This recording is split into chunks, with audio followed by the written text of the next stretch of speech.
okuyacan, elim tanıyacan giden balalarımızı Allah elimine bereket versin. Allah Teala garip yerde olanlarımızı garip mamurcuya bağışlasın. Asker giden balalarımızı korusun. Allah'ım bizlere hacetler verirler Azerbaycan'la. Bu Kabe evine hatır ey benim güzel Allah'ım o hacetleri âli derecede kabul eyle.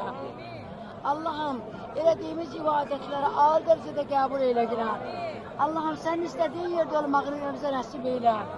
Allah'ım hiçbir bende kapısını aparma günah. Allah'ım yalnız öz kapıya getir günah. Allah'ım özünden başka bizi hiç kime mühtaç eyleme. Allah'ım bizi ibadetle imanla gocalt günah. Doğru ibadet edenlerden karar ver. İmanımıza, ibadetimize, ömrümüze bereket ver. Amin. Amin kelimesine bağışla.